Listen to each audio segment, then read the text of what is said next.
Hello, everybody, and welcome to the Heretic Hammer podcast. I am your host, lover of Warhammer 40k lore for quite some time, and then of the game a little bit more recently. And this show, we're going to be going over the kind of lore of the game, and essentially my goal in this show is to get all of you, but also my co-host, Dylan, into Warhammer 40k. Hi there, I'm Dylan. I let's share with you like what the. I contemplated just leaving you hanging just for a second, just to put the fear in you. So many may know Warhammer 40k as this kind of grimdark setting for a sci-fi game, but inevitably, because the game has been going on since the 80s, there's a whole lot of lore, and to me, honestly, the lore of the game is kind of what gets most people into playing the tabletop game as well. Granted, many people play the video games. Some people do, other avenues of getting into the tabletop game. But for me, and I think a lot of other people, it was getting into the lore.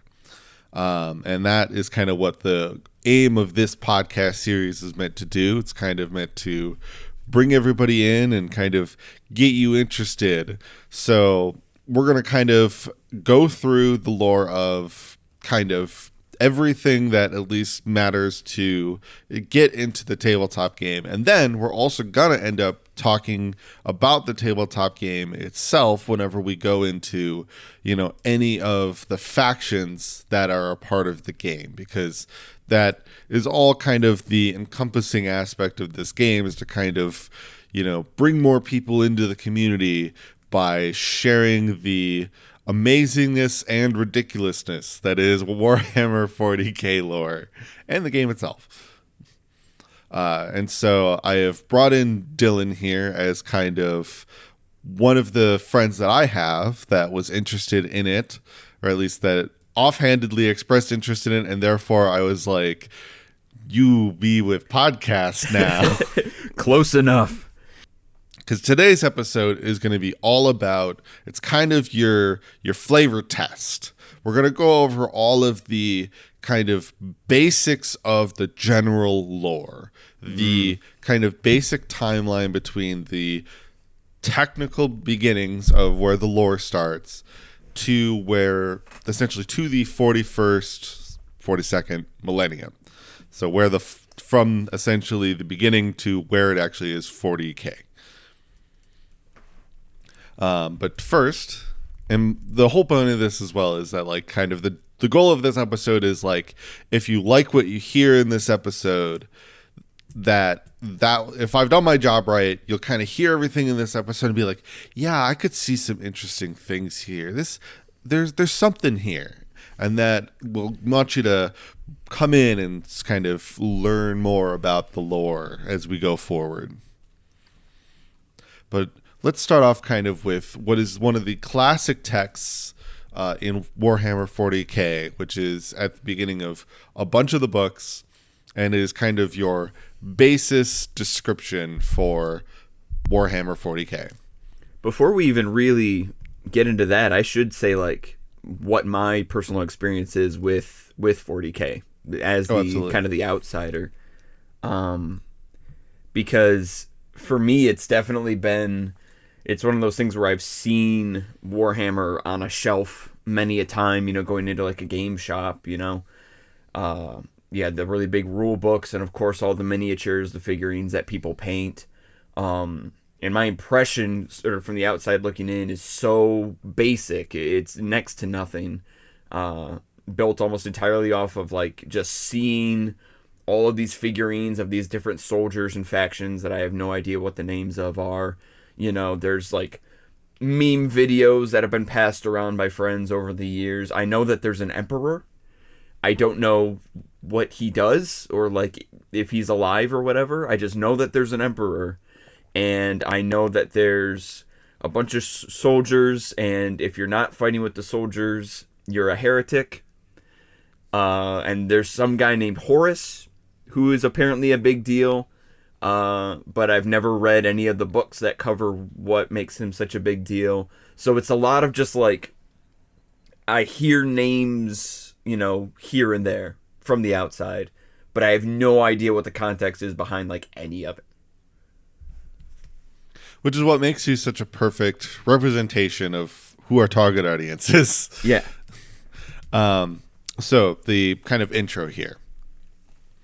It is the 41st millennium, now the 42nd, but that's pedantic. For more than 100 centuries, the Emperor of mankind has sat immobile on the golden throne of Earth. He is the master of mankind by the will of the gods and master of a million worlds by the might of his inexhaustible armies. He is a rotting carcass, writhing invisibly with power from the dark age of technology. He is the carrion lord of the vast Imperium of man, for whom 1,000 souls a day are sacrificed every day. I misspoke that, sorry. So that he may never truly die. To be a man in such times is to be amongst untold billions. It is to live in the cruelest and most bloody regime imaginable. These are the tales of those times. Forget the power of technology and science, for so much has been forgotten, never to be relearned. Forget the promise of progress and understanding, for in the grim dark future there was only war. There is no peace amongst the stars, only an eternity of carnage and slaughter and the laughter of thirsting gods. Everything sucks. It is the grim dark future. This is not... Bricky has a really good description in like why this can be alluring, because I know a lot of people would probably be like, everything sucks, why would I want that, especially nowadays. Mm-hmm. Everything already sucks. But that's the charm of it, right? Because one of the things about 40K is no matter what faction you pick, everyone's the villain, and being the villain is cool. Everyone wants to be like, they get cool weapons, they get cool armor, There's something fun about playing the villain. And when everyone's the villain, everyone gets something fun. Okay, but the ideology of the villain, though, I guess is what I'm curious about. Like, sure, everybody gets cool weapons, but I don't know. My immediate instinct is to be like, no, okay, somebody has to be more villain than the other villains. Like, somebody's got to have... there's got to be somebody in this universe of endless war that wants to kill more babies than the other factions want to kill golden retrievers. Like, there's got to be somebody at the top. So we'll definitely be getting into that. Okay. Because there is a bit of actually something to that. So as we noted, this is where we're going to really get into the we're going to kind of talk a little bit about some of the playable factions. And here's the thing. A lot of 40K lore as it stands and whatnot, for some obvious reasons, just from like a relatability standpoint, but obviously people could make arguments against GW for a couple of aspects to this, but pretty much like a bunch of the lore and like all of the books and all that always surround the Imperium of Man, as was noted in that kind of intro, and humans. There's obviously a lot to the lore that is not human, but humans do make up a very large chunk of it. So that's kind of where, even though today's going to be a very general guideline through the history of the universe in a way, a lot of it's going to end up being humans, because that's where the lore that we have kind of exists. But that doesn't mean, so while most stories kind of come from the perspective of humans, that doesn't mean that obviously you are forced to only like the human factions. It's just obviously like the one that can be written about a fair bit, because humans are easy to relate to, as we are also human. So the first thing we're going to start off with, kind of one of the early things to come in, and what's going to kind of be the overarching storyline throughout the entirety of the lore, is this kind of dimension called the warp. And you may see kind of on your screen here, Dylan, because I'm showing for the audience, I'm showing pictures to Dylan so that he has kind of an idea, the same images that if you're watching this on YouTube, you will be able to see. This thing looks. But funky. when you look at the kind of universe map of Warhammer 40K, you will see a lot of these purple spots, especially if it's a current map. Mm-hmm. And that is kind of actually this entity in this kind of immaterial kind of plane of existence called the warp that has bled into the actual, like, the material universe. And the warp, however, at its very beginning, was essentially this plane of existence that all creatures could attain psychic power from. It was really just this kind of benign and somewhat benevolent kind of place where your soul would either go when it died or your soul would connect to, especially if you were a psyker. And that, you could kind of and it was this kind of place of power. It was like the weave in Dungeons and Dragons and stuff like that, right? Like, it was essentially just kind of where beings would pull their power from, and your soul could go there. And if you were strong enough psyker, you could actually kind of navigate back out and reincarnate. There was kind of ways to live forever. But as we're about to go into, a bunch of things go down, and it shifts from that distinctly. And it goes from being this kind of benign or benevolent place to being a very malevolent place. It is now known as the Immaterium. It is existence. It is non-existence. It is, it is time in flux, and living within it are demons that try to consume any souls within it.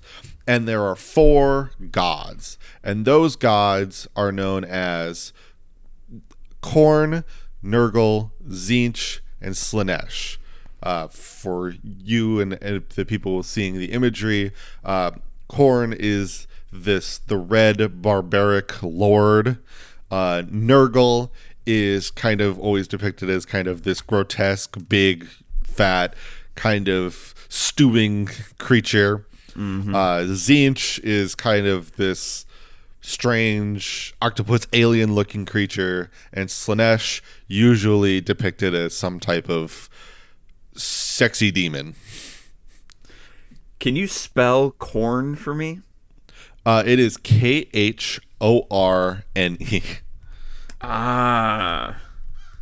He is the one that you will always hear the joke. Yeah, he's always the joke that you'll hear, blood for the blood god. Okay. Yes, I know that. I recognize that. That one's probably one of the most... yes. Yep. That one's probably one of the most pervasive. Okay. So they formed. And so now the warp is very much kind of this dark and evil place. It is very, dangerous for souls to go into. But as I noted, it wasn't always like that. In fact, one of the very early, like millions and millions and millions of years ago, in fact, over 60 million years ago, there were these beings called the Great Old Ones. And they were these kind of lizard frog-like beings that kind of were the first beings, very psychic, but also were able to be the first beings to discover interstellar and faster than light travel. And they were kind of able to kind of travel the stars, give wisdom to other beings and stuff like that. And kind of, honestly, they were very gifted in doing a lot of things. And, they kind of had their own... Oh, this one, the image you may be seeing here, Dylan, is... I realized kind of looking at it more closely. This is from Age of Sigmar. The what is happening to people in this image is not actually representative of the old ones, but the imagery of like how they look is semi-accurate. But in 40K, these old ones are actually a little bit more benevolent just than what this is being shown to you. They they just kind of were, I mean, they could essentially live forever. They kind of had the keys to immortality because of their psychic kind of connection to the warp, which at that time was a good place. So they were pretty, they were generally pretty chill about things. Until they eventually meet with the Necron tier. These were these beings that lived on this planet that essentially everybody at one point would inevitably die from some type of radiation poisoning, cancer, because their planet was just so inhospitable that you're just like, how does anybody live here? It's kind of like Florida in a way. Mm-hmm. And it sounds like the answer is they don't, and everybody just dies one way or the other. Yeah, I mean, like, obviously, so they're so invested in wanting to find the keys to immortality. And when they inevitably are able to kind of go out into the stars, they meet the Great Old Ones. And they're like, oh, you guys know immortality. You should teach us how to attain this immortality. And the Great Old Ones kind of hear their pleas understandably and go, no. And there's a reason for that kind of becomes apparent, obviously, as we learn about other factions and what happens. But they obviously don't want to just kind of give up. And like, they don't want anybody just to become immortal. They have a lot of understandings of the universe. However, the Necron tier take this and kind of are like, fuck you. And yeah, this is a tale as old as time. It's like, yeah, and so they launch a war against the Great Old Ones. But obviously, they're nowhere near as advanced as the Great Old Ones are at this time, right? They have a lot of advanced and great weaponry. They are super advanced, the Necron tier. But they just don't have the firepower as one species to be able to defeat the Old Ones. But that's when they meet these creatures called the Catan. And the Catan are these essentially star gods that they live by going to planets and like sucking up all of the souls and just destroying the planet within that to gain all of its energy. Borg behavior. So of course they never betray the Necron tier, and they have a long-lasting allyship. Are you being sarcastic? Because I feel like that's. I'm waiting for absolutely. that to fall apart. Yeah. Yeah, absolutely. The Catan they held immediately hands and skipped through the radiation fields for a millennia.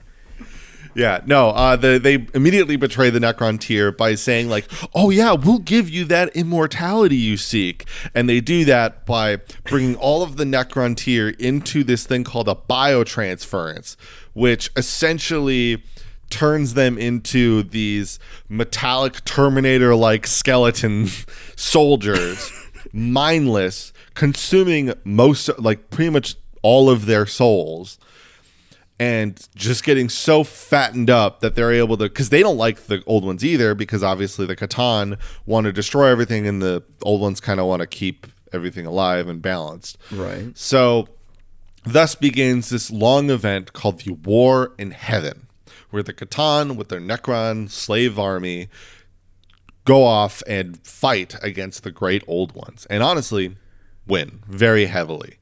They pretty much kill off all of the Old Ones, and inevitably the Catan kind of, in their victory, kind of become a little bit full of themselves, and they kind of, when they realize, they feel like, hey, we've won the war, we control the galaxy, they kind of start, obviously then kind of turning on each other out of boredom almost, and, kind of pick at each other. And this is where a couple of key events happen.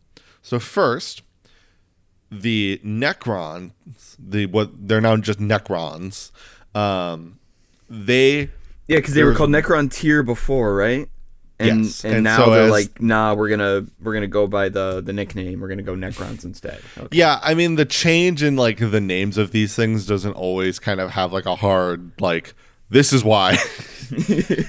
But that's just kind of like, now they're the Necrons as we know them. Sure. So there's a couple, but one specific Necron has retained their sentience and soul. And that is the Silent King, the leader of all of the Necrons. As we'll get into more about the Necrons in their episode, the thing is Necrons have a number of leaders because they have a number of like dynasties, but they inevitably kind of all listen to the Silent King. And he was able to take this moment when the Catan were bickering and kind of getting lazy and let their guards down to launch a revolt. And they're able to actually completely, not like kill, but they're able to kind of break down and kind of destroy and like bring into pieces all of the Catan. And they actually then entrap them in these stasis vaults where they're able to essentially use their power and entrap and enslave them to be weapons for them. Like through all of these shards. So like the Catan like are just completely like lambasted as the Necrons kind of turn against them. However, at the same time, the remaining Great Old Ones that were still the like very last of them, the of them, created a number of races to turn the tide against the Catan and the Necrons, which two of which are the most notable are the Eldari and the Krorks. The Eldari being the Eldar, so they're the elf people, which are meant to be more of like the psychic warriors, and then the Krorks, which eventually devolve, but depending on who you would ask, maybe some would say evolve, into the Orcs. And they're meant to be kind of the strong barbarian warrior, like the fighter. Like they're the muscle, and the Eldari were supposed to be the mind, the tactician. Sure. But unfortunately, the remaining old ones are killed off essentially by all of these kind of space mosquitoes that essentially they're the giant ones though, and they especially hunt psychic beings, but essentially kill off any sentient life.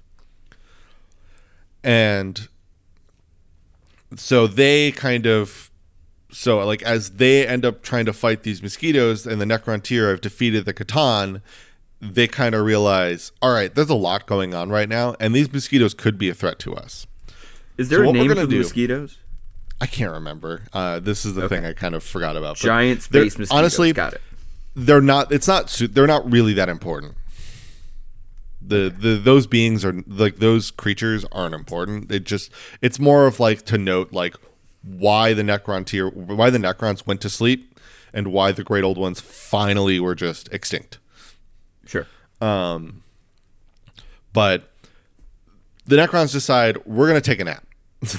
Essentially, we're going to take such a long nap that all of that stuff, they're gonna be wiped out by these creatures, and we're going to be the only beings left in the galaxy, but they won't detect us because we're going to be asleep. They'll think we're dead. So we're going to set this alarm clock for 60 million years and then wake up and take over the galaxy. However, the Eldari and the remaining living species are able to stave off and defeat those creatures and therefore survive, because it turns out the will to live is a very powerful thing. So because the Necrons are asleep, the Eldari are essentially the new rulers of the roost, because the Krorks really aren't going to do much of anything, and the other creatures were created by the old ones to be more of kind of this supportive being. So like the Eldari were really the only ones to like create a society and like more properly build a long lasting, empire. Mm-hmm. However, because of the war in heaven, like the war in heaven was so deadly that like the Necrons had planets that could literally, or like had weapons that could just like eliminate a planet from existence. Like they would just shoot and it would just blow it up. Okay. So there was a lot of death in the war in heaven. And all of that sudden angry and, like all this, like because of war and like just terror that went on through the galaxy, that caused the warp to begin to shift into that dark plane that I kind of drummed it up as in the beginning. But at this time, there are only 3 gods, and that is Khorne, Tzeentch, and Nurgle. Slaanesh is not around yet, as there is an important part of what leads to the creation of Slaanesh, and that is the fall of the Eldar. Because here's the thing about the Eldar. They are, as I noted, very psychic creatures. Like, they are so, like, they're all psychers, every one of them. You know, in humanity, you know, maybe like, you know, 10%, like 10-20% of humans are psychic. Every one of Eldar are psychic. Okay. So because of that, everything that they feel, like, so their happiness, their sadness, their pain, their pleasure, everything is like what we feel times 10. Sure. Like, everything is in extremes, and it all feeds right into the warp. And what happened with the Eldar, and kind of what was I would honestly say probably one of the reasons that the old ones were not necessarily willing to share their gift of immortality with other creatures, is that because the Eldar were effectively immortal creatures, they started to get a little bored after millions and millions of years of, you know, what was a golden age for them, you know, art, you know, plenty of art, you know, they had some, you know, they had like plenty of like games. Being an Eldar at that time was awesome. But slowly people started to get a little, you know, a little tired, you know, like there's that, you know, we got to spice things up, you know, it's getting a little boring in here. You know, but like, this is the Eldar, so like spicing things up in the bedroom isn't just like, let's try roleplay. It's like, let's just go straight to horrific BDSM. Okay. And this kind of slowly in our sense, but, you know, obviously for being immortal beings, for them it doesn't feel as long. Just started to take over Eldar society, and so they just went into this just pit of depravity where there would just be these torture cults and drugs, except these drugs are like crazy, like potent, you know, where they would just it was just all of this hedonistic pleasure and depravity, and it went on for, you know, many, many, many years. And this started to kind of gestate as like these warp storms inside of the universe, until kind of eventually one day, boom, out of kind of in the heart of the Eldar society, and kind of, because those storms were affecting humanity at this time. But all of a sudden, those all went away, and this explosion happens in the middle of the Eldar, you know, galaxy, and births Slaanesh, and an explosion that tears a hole between the warp and the material realm, and it unleashes demons into the galaxy that just go off and kill 90% of all of the Eldar, like in a moment. And this is around like 30,000-ish, like maybe just before 30,000 AD. Right? So they had been going at this for quite some time up to this point. So, you know, the only ones that ended up living from the Eldar are 2 groups. There is the Craftworld Eldari, which were kind of these Eldar that went into these ships and kind of sailed off further into the galaxy to kind of, because they kind of were like essentially Eldar hippies that were just kind of like, yo, we lost our way, man. We got to come back to our roots, and we got to understand who we are. Oh, and so they just heads. left. Yeah. Okay. And granted, there are millions of people on these what are called craft worlds, which are these just gigantic continent-sized ships. And so, you know, they boot. But there are also Eldar in this realm called the Webway. And the Webway was originally made by the Old Ones as their way of traveling through space. And it was really safe. Because essentially it was just these little tunnels that you could almost instantaneously appear anywhere that you have set up the tunnel system to.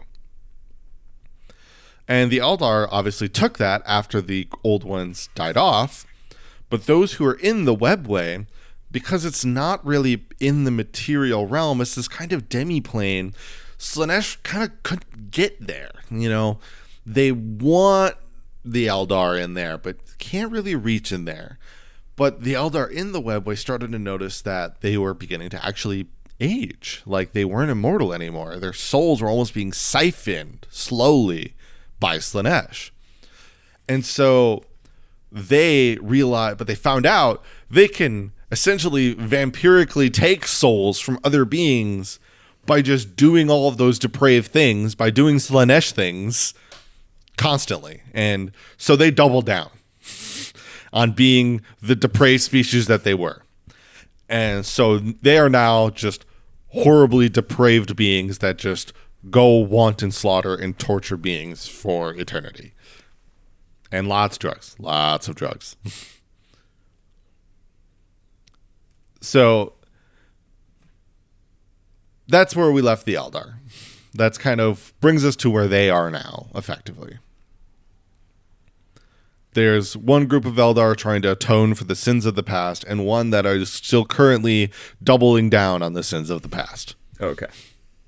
But they are very much gone from what they were. And you said those Eldar, they themselves are referred to as the Webway? Because I know the Webway is like the Webway is the wormhole that's being created. Yeah, that's the place they live, like where they live in a city called Kamara, but those are technically called the Drukhari, or the Dark Eldar. Dark Eldar, okay. Yeah. And then the other ones are just Craftworld. Eldari are just, they are otherwise known as just the normal Eldar. Yes, the Kraft Mac and Cheese Eldar. Got it. Yes. And thus, though, that brings us to humanity. This is where we can kind of begin talking about humans. So, to really talk about humans, as from you and what you know of, there's the Emperor. So we need to kind of talk about the Emperor. Yeah. Right. So the lore about the Emperor is, as seemingly as far as rumors are kind of concerned, seemingly subject to change in the near future. Like about his origins and stuff like that. But because they're not there yet, and if while we're doing this podcast that comes out, maybe we'll do an episode about that. You know, we can discuss that. But for now, we're going to kind of move forward with obviously the withstanding lore that exists despite some of its discrepancies. So they might be patching the lore for the Emperor in the future books, is what, like... Warhammer 40k lore is one that is not, it's not like things, it's not like it's not like Star Wars, right? Like, they are very willing to be like, all right, that's not a thing anymore. This is the new thing. All right. This was dumb. We weren't sure what we were doing in the 80s and 90s. This is what we're doing now. This makes way more sense. Whether or not it does, different question. But okay. So we're going to go back all the way kind of to later Mesopotamia times. Back when really psychers weren't around in humanity. But there were a select number. And these were these shaman. However, they started to notice, the warp has gotten really fucked up. And it's kind of dangerous. Because what they used to do was they would die, their souls would kind of travel, come back, and they would reincarnate. It was great. They kind of got to live forever, New body, but same soul. So they were so well-knowing. But then they were like, yo, Jim died and went to the warp, and he has to come back. And there's like these weird demon things in the warp now. It's some problems going on. We need to figure something out. And so they did. Their solution was to essentially pool all of their souls together as one big Megazord. Don't tell me they made a Soulnado. I can't take it if this also has a Soulnado in it. In a way, but like they created one Mega Soul, and that became the Emperor. Mega Soul. Yeah. So when the Emperor came into being, inevitably, while he was this, powerful psyker, and he is massive. Like I believe he's supposed to be 10 feet tall. So it's not just like, he's not just like wearing pumps. He's like actually that tall. Yeah, no, he is giant. Okay. So while obviously he could have just immediately took over society, they had kind of because they had this kind of bit of future sight because of the war power and their psychic abilities and all that, they could kind of see like, humanity is going to advance. There are advanced beings out in the universe as well. Like we need to be able to get there, but I can't just make them do it, right? Because there's going to be these ebbs and flows. Society always rises and falls. So I need to let them get there. So he just kind of starts gently nudging humanity into directions that kind of lead towards his plan. So inevitably that means kind of, we go through human history as we know it and as would come to be, as we go past the year 2023. And we move forward, and eventually, humanity does, get pretty advanced. Around the year 20,000 is kind of when humanity really hits its peak, if you will. And it's when it reaches what is now known and referred to in that paragraph as the Dark Age of technology. And that era, though, the peak of technology is also the Dark Age of technology? So we'll get into that. Okay. We, as a society now, would definitely call that the Golden Age, right? Sure. We would call it a Golden Age. And that is because this is when we discover interstellar travel.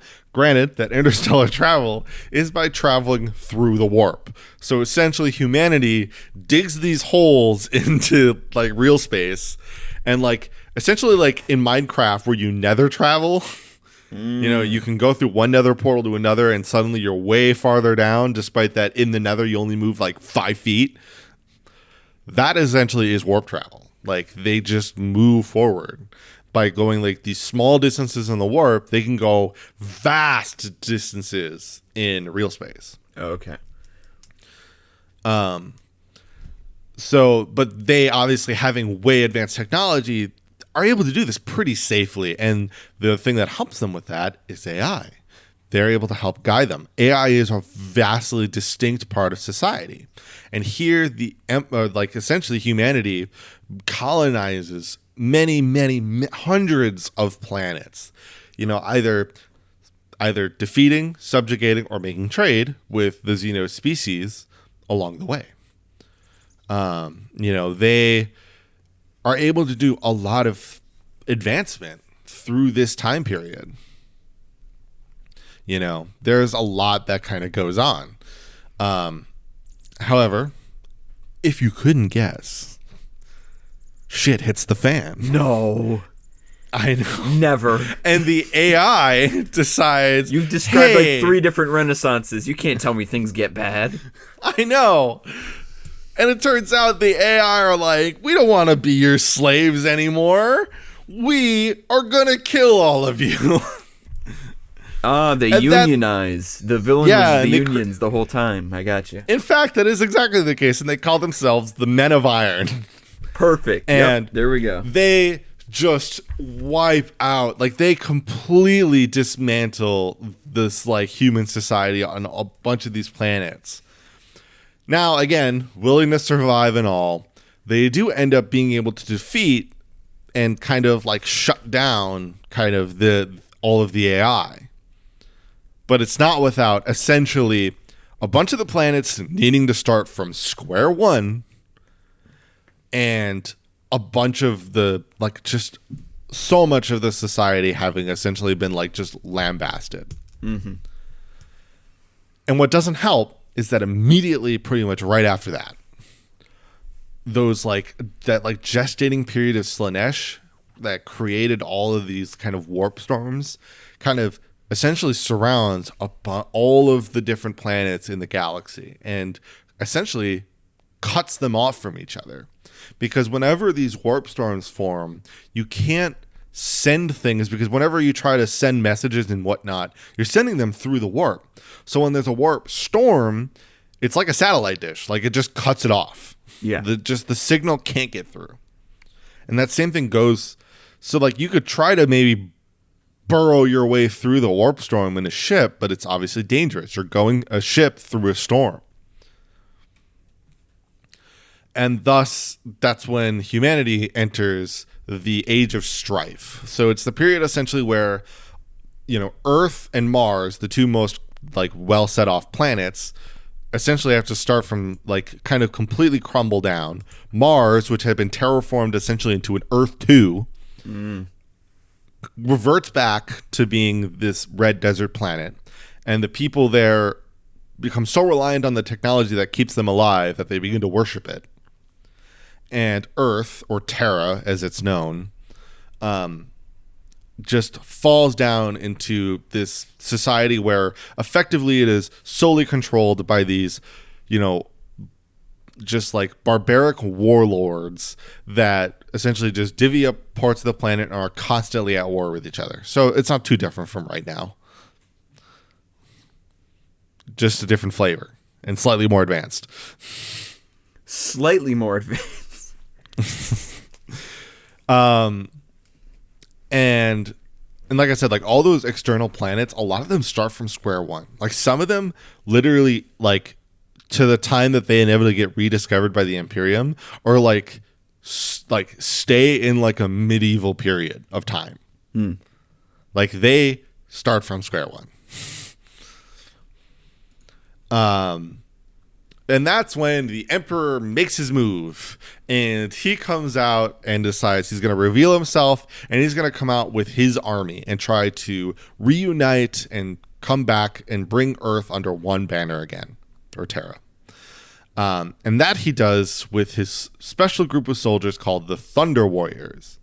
Okay. And these warriors are not Space Marines. They just really look like them. They do. And the big thing about that is because they effectively are built and designed, like genetically enhanced, to represent all of the kind of negative aspects of humanity. Like, every worst trait that humans have been pumped into these giant muscle men. Okay. And the Emperor uses them to just very swiftly and very, you know, bloodily take over the planet through all of these warlords, because inevitably he knows kind of the quickest and the most efficient way we're going to get this done, because these warlords are not going to see diplomacy, is just conquer them all. You know, the Emperor is a very means to an end kind of person. Sure. Or ends justify the means kind of person. A great example of this is actually in the book Alfarius, which is about one of the Primarchs. He's actually the first Primarch to be discovered, as we'll talk about in a second. But when he's found, the Primarchs kind of all come out of this birthing pod, and because they're like genetically manufactured, and when it opens, essentially, you know, he's kind of able to start communicating with these people that find his birthing pod, and they're all kind of like, yo, like, we gotta take you somewhere safe. There's this crazy dude out here. He's killing everyone. You know, he's trying to subjugate the people. He is completely rampaging through society, and we've got to stop him. And then all of a sudden, the Emperor shows up and just kills all of them, turns to Alfarius and goes, essentially, doesn't obviously say this verbatim, but he essentially just goes, "Hi, I'm the warlord they were talking about. You're my son. I'm your dad. Let's go take over the planet together and then conquer the universe." Like, wait, but he's not. They're not related though, right? Like, he's just saying that to them. No. We'll get to that. Actually, okay. They are. Okay. They are. That part is no. It's 100% truthful. But like, the people. There's the thing of, like, people do not just view the Emperor as like, yeah, the Emperor. You know, like, there are plenty of dissenters. Yeah, of course. People do not see the emperor as a good dude,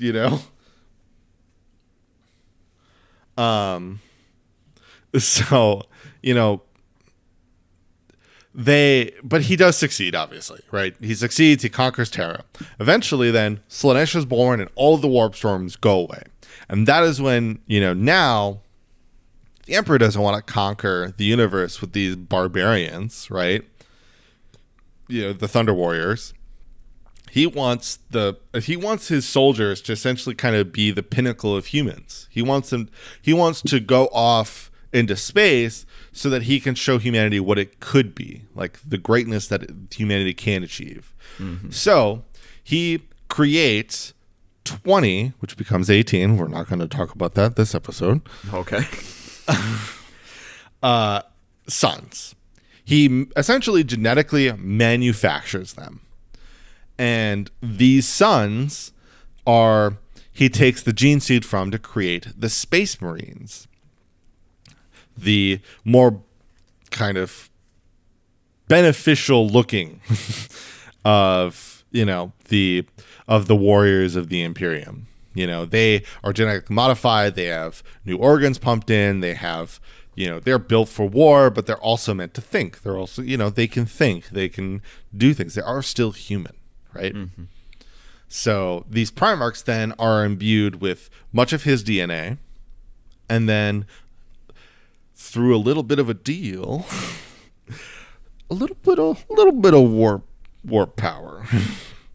The deal with who? Well, that would be the warp, obviously, and that's the thing. So the Emperor kind of decides and is kind of like, "Hey, Chaos Gods, I'll make a little bit of deal with you so that I can give my sons this little extra oomph when I make them.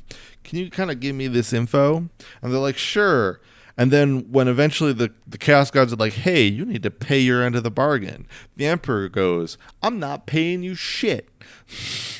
And so the Chaos Gods respond by taking all 20 of the sons and just yeeting them across the galaxy.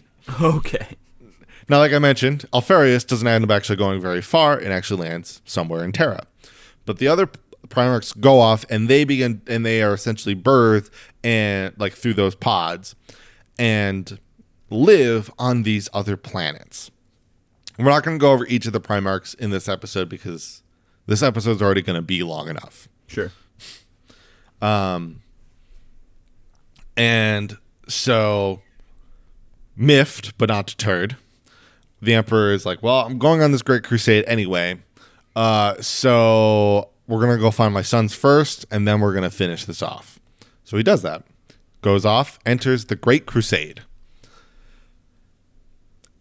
So like I mentioned, two of them inevitably, when they're discovered, get removed from history for no reason whatsoever.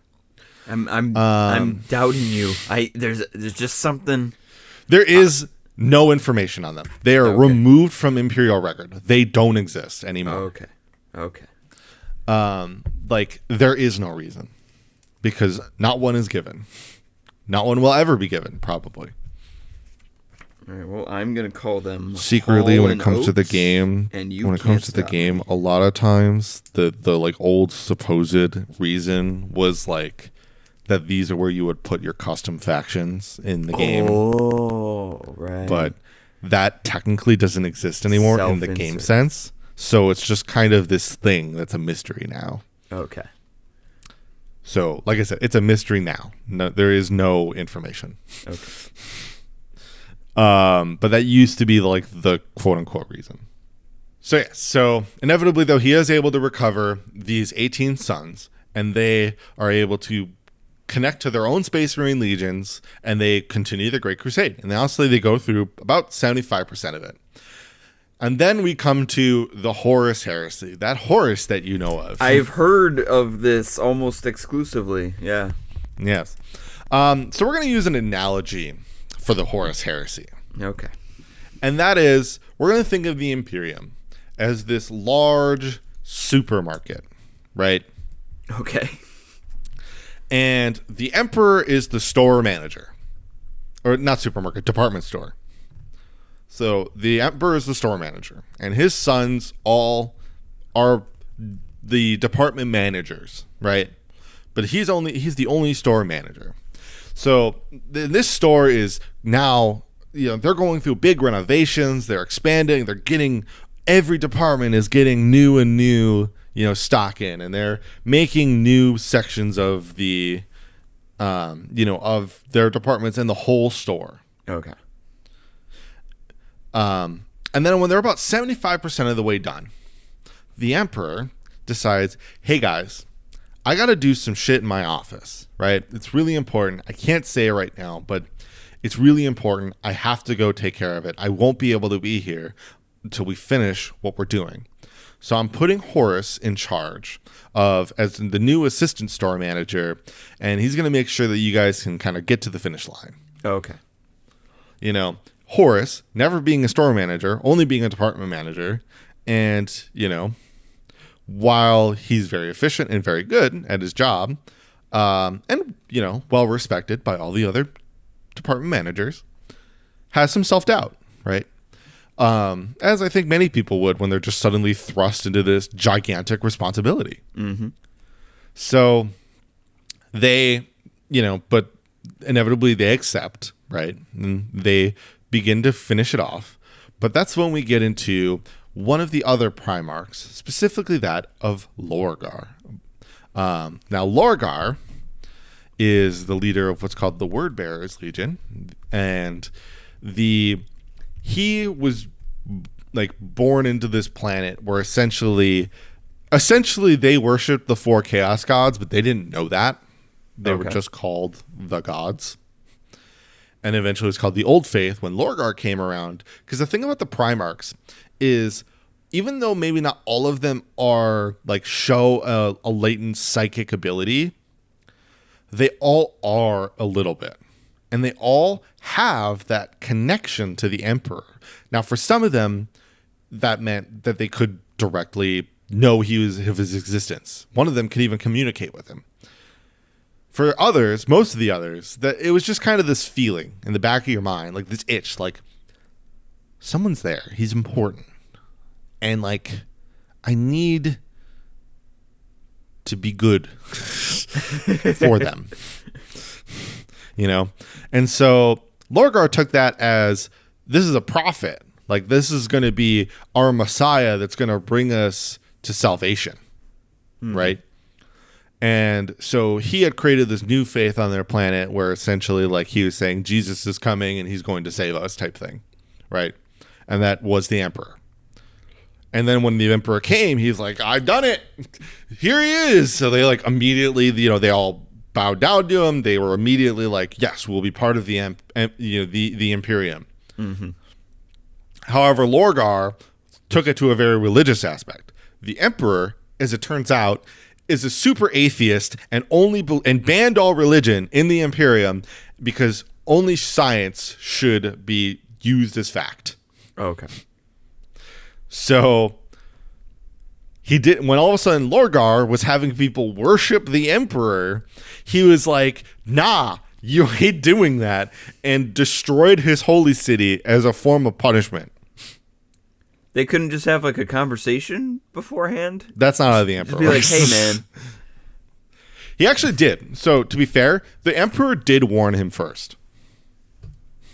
He was like, you have to stop. And when he didn't stop, that's when he raised their equivalent to Jerusalem to the ground. See, that's what I'm saying. You give him a warning, that makes sense. Yeah, he gets one warning. Yeah. You get one warning with the Emperor. This is where I noted the Emperor is not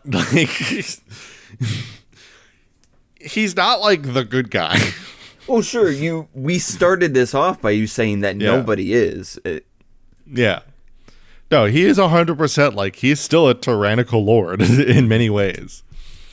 But that's when the supreme dickhead of humanity, at least, if humanity has a being that's just the guy that no one likes and is it is the villain of humanity, that would be Erebus. Erebus, okay. He is only in his life only ever wanted power. He didn't care how he got it and would do anything to do it. In fact, his name isn't Erebus. His original name isn't known because he killed Erebus and took his name and identity so that he could get up into the upper echelons of the religious power that was on the planet that Lorgar and Erebus are from. So Erebus, kind of having then weaseled his way into essentially being part of the, the inner circle of Lorgar, kind of sneaks him in and be like, hey, there are these gods out there. They want to be worshipped, and they'll give you power. Fuck the Emperor, right? And Lorgar goes, yeah, fuck the Emperor. Worship is the right way to go. Worship matters, and there are gods that will give you power. And so they do that. But they realize we're one legion. We can't destroy all 17 remaining legions on our own. We can't. But you know who can sway a bunch of them is Horus, the War Master. So going back to our analogy, Erebus sets something up where Horus becomes injured.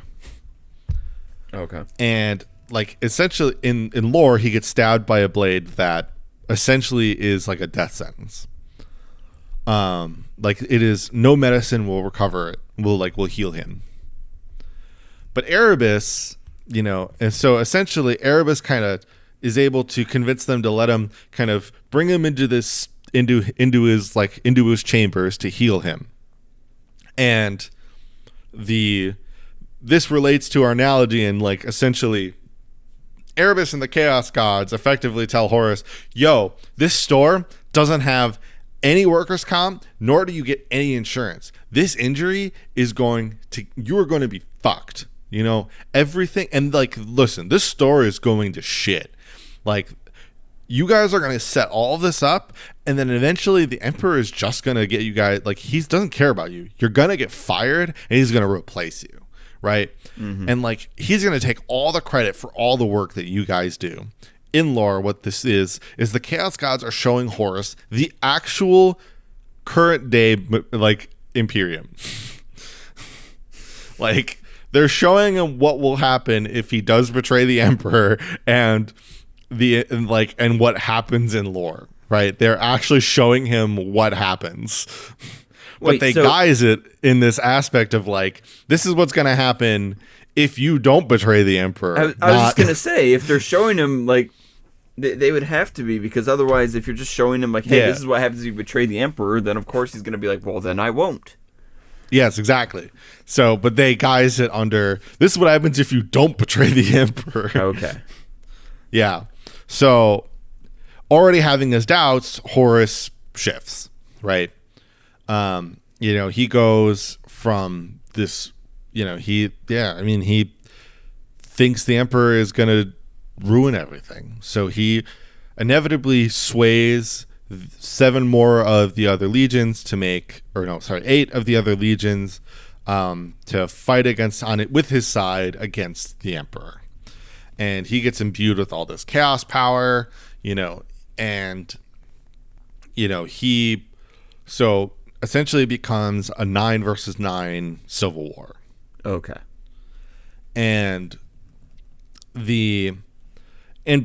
Because Horus is a smart tactician and war master, he is able to do so very effectively, and inevitably is able to undermine all the remaining loyalist legions so much that he essentially is able to get and war his way to Terra with very little resistance, because he essentially cuts off 3 of the most powerful legions. They ambush 2 others. They get 1 Primarch killed,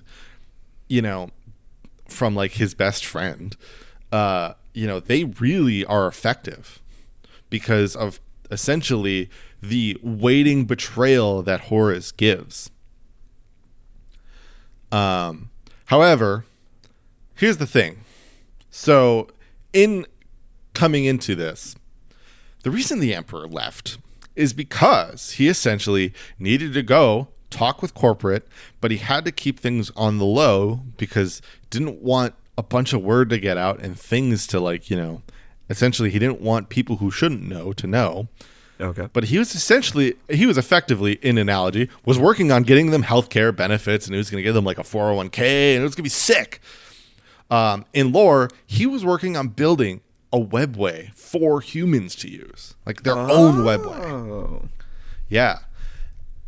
However, because of one of his sons, mainly because of one of his sons, Magnus, trying to warn about Horus, and then Horus doing all of his things. Wait, so Magnus snitched on him? Magnus tried to, because he wanted to be loyal to the Emperor, but he fucked up, kind of got tricked by Tzeentch, and the whole webway project explodes. And it explodes so badly that a bunch of demons literally go into the inner sanctum of like the palace of Terra. Are these leftover demons from the boning that created Slaanesh, or is this just like no? These are just any chaos demons, all of them, all four of them now. Okay. They just because they're just demons in the warp at all times. And the thing is, like, demons can't just appear; they have to have a warp door. Right, they have to get let in through a door, and the explosion of the Webway project created that door. So eventually, as we get through the Horus Heresy, obviously a bunch of things to go through, and that we just can't talk about today. There's a whole lot. There's 70 plus books about the Horus Heresy. We can't talk about them today. And that's the thing, because all anybody ever, like from an outsider's perspective, man, all anybody ever talks about is the Horus Heresy. It's always Horus this, Horus that. Like, it's because clearly like so much of one of the background. biggest moments in the history of the Imperium. Right. So we can't talk about it in one episode of this podcast. But they get to Terra, right? And they begin to siege Terra. But they're able to hold and stave off until the remaining forces make it to Terra, like make it back to Terra. When they do so, this is when essentially they try to mount their counterattack against Horus. And one of the, essentially, most of everyone else's in humanity's favorite Primarch, and the second favorite Primarch to the Emperor, tries to go fight Horus, reason with him as well, but then dies in said fight in front of the Emperor's eyes. He is killed. He is the Primarch Sanguinius, and he is killed by Horus right in front of the Emperor. Oh boy! However, the Emperor, Horus still being his favorite son and all, has a little bit of sentimentality and wants to try to still convince Horus what he's doing is wrong and that he needs to come back. Horus responds by mortally wounding the Emperor. The Emperor, kind of being knocked sense into, erases Horus. Like, with his mind powers, just straight up erases Horus from existence. There is no soul remaining. There is no piece of him remaining. He is gone. There is no Horus remaining. His soul didn't even go to the warp. Okay. He was just removed. And thus, unfortunately though, the mortal wound, they rushed the Emperor to the Golden Throne, which is essentially his throne, but it is now this thing that powers all warp travel for humanity.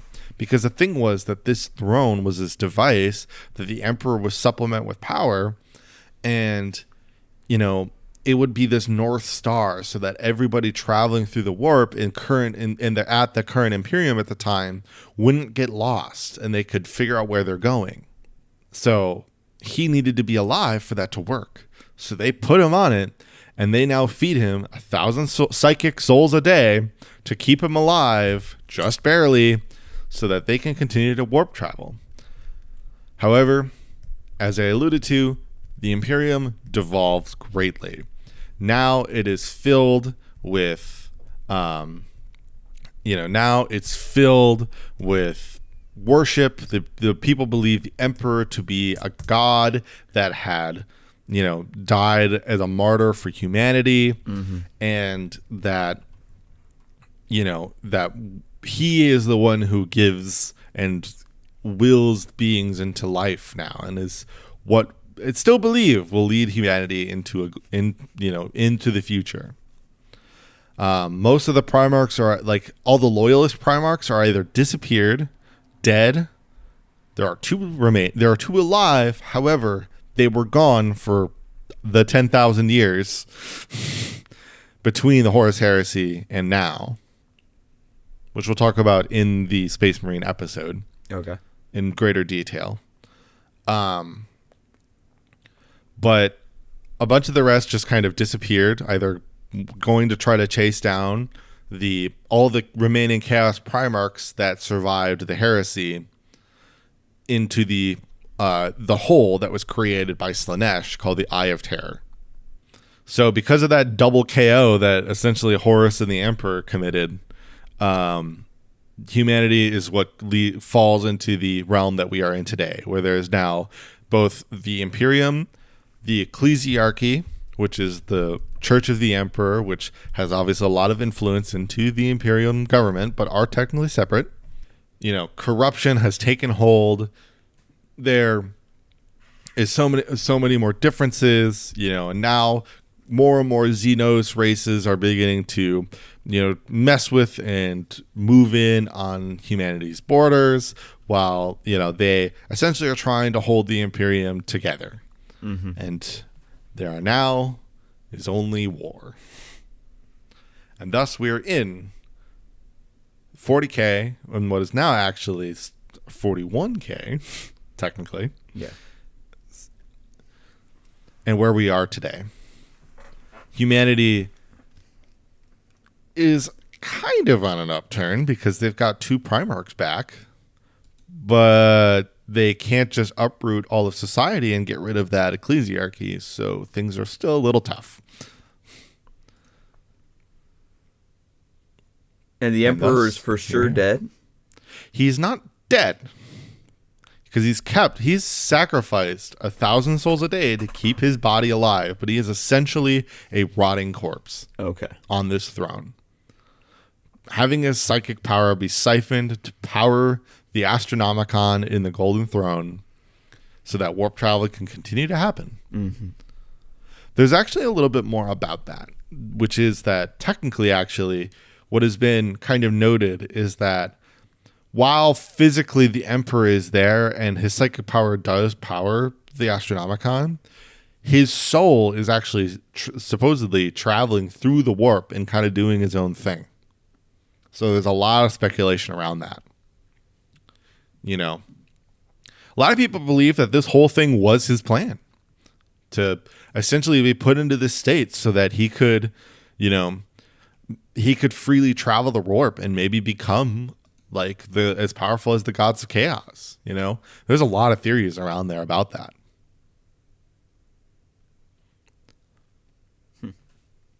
But yeah, I mean that is up to where we are now. What did for the entirety of the time that the heresy was happening, were the chaos gods was there any point where they wanted to intervene in any way, or was it just so out of their realm of whatever it was they were dealing with at the time that they just didn't bother?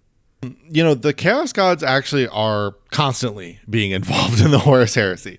They they're screwing with every, one of everything. They are involved in every part of the Horus Heresy. I mean, there are 4 of the Primarchs who essentially get subjected either through trickery or just through circumstance or benefit, whatever.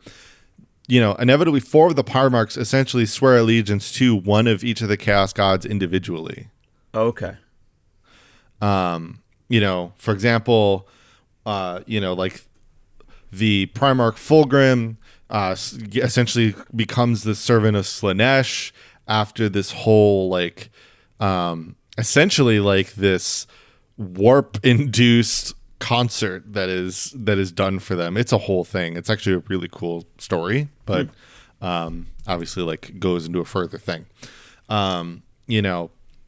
Magnus, as I mentioned, even though he got tricked by Tzeentch to destroy the Webway project on accident, inevitably, in order to save his brothers and his son, or his sons, I should say, you know, kind of shifts and makes the deal to get a bunch of power from Tzeentch to become a demon Primarch in order to, essentially begin to enact his own means on things. So, and like I said, every one of the Traitor Primarchs gets or not every one of them, but a lot of them inevitably get some type of, whether it's them or their Marines, get some type of benefit from the Chaos Gods to attain a little bit of extra power.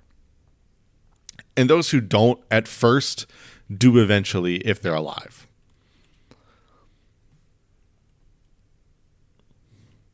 But yeah, the Chaos Gods are pretty much very constantly involved and messing around with the Imperium and the Horus Heresy. And with the end of the heresy being over, you say that we're essentially, we've reached kind of like the current day, or the current day of the lore. So what now? We had, essentially it was 9 Primarchs against 9 Primarchs. How many of the Primarchs are still around to this day? So from around, like, in terms of living, out of the loyal ones, at least like living and active, like inside of the inside of the Imperium, there's 2. There's Rabute Gilliman of the Ultramarines and Lionel Johnson of the Dark Angels, which, again, we'll talk about them a little bit further in the Space Marine episodes. However, in the Traitors, there's technically more alive and kind of active, but in various ways. So, as I mentioned, there are the 4 that swore allegiance to specific gods. Angron is been around and showed himself in real space in battles against the Imperium, and he is loyal to Khorne. There is Mortarion, similarly, has shown himself in real space. He is loyal to Nurgle, not necessarily by his choice, but he is now. It's where he's at. Magnus, as I mentioned, is around and with Tzeentch. And then Fulgrim has not shown himself in real space yet, but he's loyal to Slaanesh, as I believe mentioned already. Mm-hmm. Otherwise, ones who have not showed themselves yet in real space but are alive in, at least like in the background, is Perturabo and Lorgar. Otherwise, any other questions before we wrap countless. This episode up? It's just fascinating to like hear. So yeah, because everything we've just covered, obviously, because I'm thinking about like the Space Marines we haven't even fully gotten to yet, but that's obviously the thing. Like when most people think about Warhammer 40K or talk about it, the big focus is on the Space Marines. They're the poster child, of course. But yeah, exactly, the poster child. That's the term I was trying to think of. But there's all of this that has happened, tens of thousands of years before we even really get to Space Marines as a concept. And there's all these like renaissances and like periods of like general peace and advancement in between the like countless wars that are obviously being had just for the sake of fighting. Most everything that we've covered outside of the Horus Heresy, it's like never something that I've heard of. It's never something that's really been discussed prior to any of this. So I feel like now from this point, we're probably going to be tapping even more into the stuff that I've, gotten secondhand knowledge of, just from hearing other people talk about it. Which should be interesting. It'll be interesting to see if there's more like recognizable things from this point onward, or if there's still. I gotta assume that there's still a lot more that I've, barely scratched the surface on, that I'll still be having to play catch up on. But I'm curious to see now that we're at this point, sort of where we go from here. and how much of it is recognizable and how much is still like, completely unknown to me. Where do we go from here? Where do we go from here? Yeah, I mean, so, kind of a very rough roadmap of what we're looking at. So our next episode is going to be on the Loyalist Space Marine Legions because, really, you can't escape 40K without, or get into it at all without knowing at least about the Space Marines. But we're gonna, for my sake, and honestly to me, the audience's sake as well, we're gonna start very Space Marine heavy in a way, we're gonna come in and out of the Imperium of Mankind, right? Sure. Because there's obviously a lot of factions tied to the Imperium. There's a lot that goes on. We gotta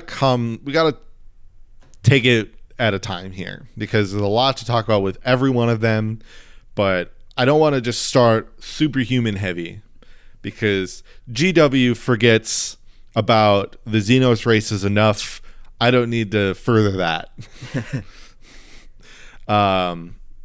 But the kind of look we'll be going into is our next episode is going to be on the Loyal Space Marines. After that, we will do the Chaos Space Marines, which, yes, I know is kind of human. See, that I've heard of. It's also chaos, but it's also chaos. I've heard the phrase Chaos Space Marine specifically. Yeah, we've got chaos going on there, right? But it's just because obviously, like, all of the Space Marines are so important to so many things, especially like the video games. If you wanted to play those, there's so much that goes on with them.